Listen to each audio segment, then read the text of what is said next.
తెలంగాణ రగులుతున్న నేపథ్యంలో దేశ రాజధానిలో సమైక్య గళం వినిపిస్తోంది. విశాలాంధ్ర మహాసభ ఐక్యత రాగం వినిపించింది. ఆంధ్రప్రదేశ్ ని విభజిస్తే అనర్థాలు తప్పవని వివిధ రంగాలకు చెందిన మేధావులు అభిప్రాయపడ్డారు. 2 రోజుల పాటు జరిగిన విశాలాంధ్ర మహాసభ విజయవంతంగా ముగిసింది.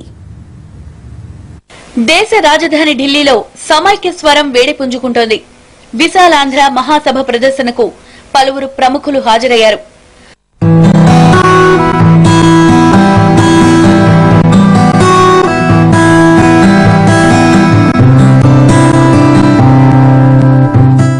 తెలంగాణ నేతలు తమ ప్రాంతం వెనుకబడిందని చేస్తున్న వాదనల్లో నిజం లేదని నిరూపించేందుకు అన్జస్ట్ డిమాండ్ ఆఫ్ తెలంగాణ పేరుతో మీడియా వర్క్షాప్ కమ్ ఎగ్జిబిషన్ ని విశాలాంధ్ర మహాసభ ఏర్పాటు చేసింది.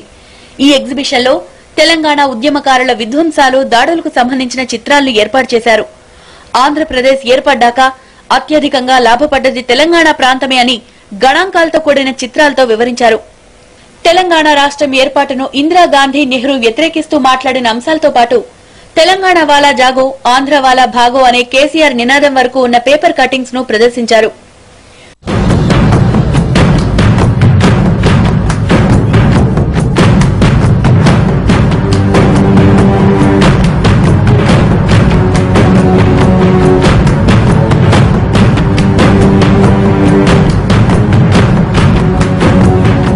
మొదటి రోజు ఎగ్జిబిషన్ లో ప్రధాని మాజీ మీడియా సలహాదారు సంజయ్ బారు, కుల్దీప్ నయ్యర్ పాల్గొని ప్రత్యేక రాష్ట్రం ప్రస్తుత సమస్యకు పరిష్కారం కాదని తేల్చి చెప్పారు.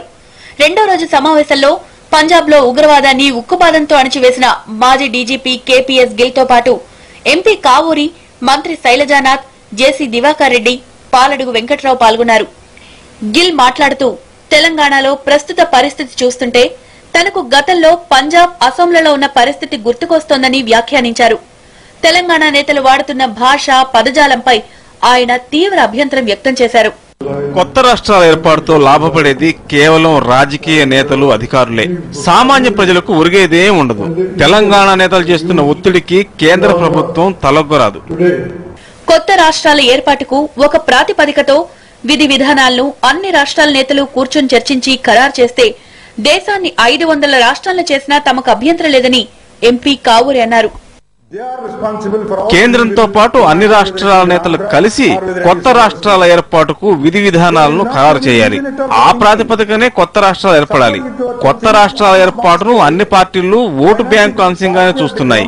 రాజీనామా చేసిన 100 మంది నేతలు స్వచ్ఛందంగా ముందుకొచ్చారని భావించనక్కర్లేదు. తెలంగాణ కోసం రాజీనామాలు చేసిన నేతలు వాటిని ఉపసంహరించుకుంటారని జేసీ దివాకర్ రెడ్డి ఆశాభావం వ్యక్తం చేశారు.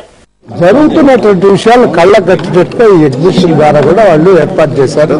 ఇది చూసిన తర్వాత అయినా కొంతమంది అయినా మిత్రులు మనసు మార్చుకొని మరి సమైక్యంగా ఉంటేనే బాగుంటుంది అనేటువంటి అభిప్రాయాన్ని వెలబుచ్చుతారేమో అనేటువంటి ఒక ఆశతో, ఒక మంచి ఉద్దేశంతో వాళ్ళు ఏర్పాటు చేసినటువంటి సభ.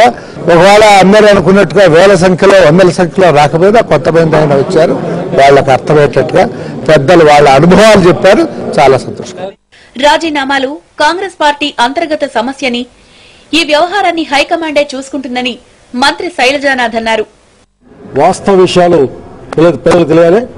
తెలంగాణ దోచుకున్నది దేశ్ముఖులు, జమీందారులు, పట్వారీలు, ఈ బ్యాచ్ అని స్పష్టంగా చెప్పిన ఈ సభకు ధన్యవాదాలు తెలియజేస్తా ఉన్నాను. మా పార్టీ రాజీనామాల వ్యవహారం మా పార్టీ అధిష్టానం చూస్తుంది, పరిష్కరించుకుంటుంది. వేరే పార్టీ వ్యవహారం వాళ్ళు చూసుకోవాల్సింది మా సంబంధం లేదు. కాంగ్రెస్ పార్టీ కార్యకర్తల నాయకులు అధిష్టానం యొక్క సముచిత నిర్ణయాన్ని గౌరవిస్తామని ఇప్పుడు భావిస్తాను. సమైక్యవాదాన్ని ఆంధ్రప్రదేశ్ లో ఇంటింటికి తీసుకువెళ్తామని, తెలంగాణలో కూడా సమావేశాలు నిర్వహిస్తామని నిర్వాహకులు తెలిపారు. సమైక్య స్వరాన్ని ఢిల్లీలో వినిపించేందుకు ఏర్పాటు చేసిన విశాలాంధ్ర మహాసభ ఎగ్జిబిషన్ విజయవంతమైంది.